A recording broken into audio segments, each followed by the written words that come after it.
My name is Khan and I am not a terrorist. That gentleman could speak this and got away with it. I don't know how many in this country shall have the privilege to say that my name is Khan and I am not a terrorist. Thank you, Honorable Chairman, sir. I have risen to express some of my serious reservation with respect to this proposed amendment in UAPA, sir.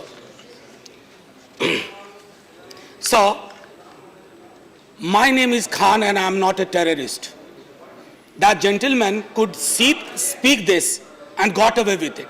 I don't know how many in this country shall have the privilege to say that my name is Khan and I am not a terrorist.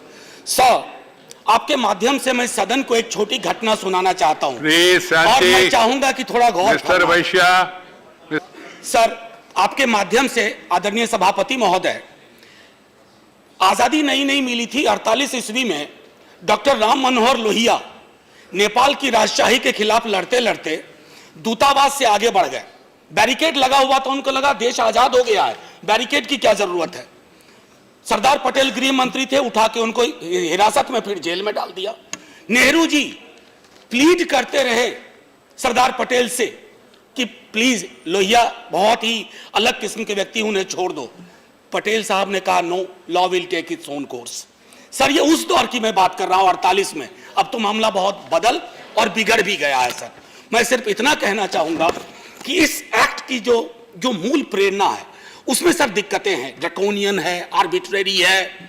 Media trial होता है sir, और मैं 3 मुकदमे जानता हूं जिसमें खलील जिब्रान की एक किताब है द प्रॉफिट, आपत्तिजनक लिटरेचर में उसको कंसीडर किया गया, आपत्तिजनक लिटरेचर में। सर, कल को ऐसा ना हो जाए एनिहिलेशन ऑफ कास्ट लेके चलें और गिरफ्तारी हो जाए, क्योंकि सर दिक्कत क्या हो रही है ना बीते कुछ वर्षों में कि मुल्क और सरकार एकाकार हो गया। मैं मुल्क की खूबसूरती के लिए सरकार को क्रिटिक करता हूं, मैं देशद्रोही करार दिया जा सकता हूं।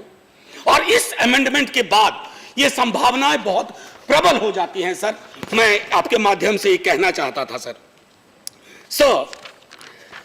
दूसरी चीज जो है, अगर आप देखें कस्टोडियल इंटरोगेशन में इतनी पावर दे दी गई है। कन्विक्शन का रेट हम सब जानते हैं, 77,000 में कितना एक्चुअल कन्विक्शन हुआ, टाडा की बात कर रहा हूं। रंगनाथ मिश्रा जी ने कहा कि ये ड्रैकोनियन है, इस तरह के कानून ये हमारे कैरेक्टर के साथ मेल नहीं खाते हैं।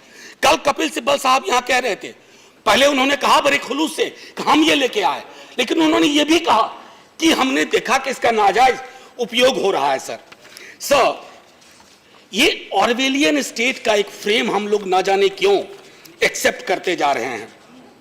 और मेरा मानना है सर कि एक चीज जो हम सबको ध्यान रखने की जरूरत है, ऐसी मुश्किलें आ रही हैं सर, अगर मैं A to Z जानता था इसका कि मैं क्या क्या कह सकता हूं।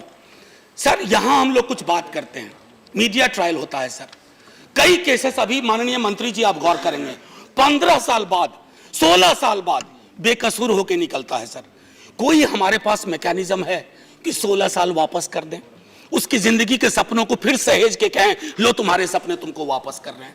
ऐसा कुछ नहीं है। अतः मैं आपसे आग्रह करूंगा, हाथ जोड़ के विनती करूंगा, आपके पास बहुत शक्तियां हैं, आपके पास बहुत पावर है, state is all over, state कहां नहीं है, तो आपको ये अतिरिक्त क्यों चाहिए?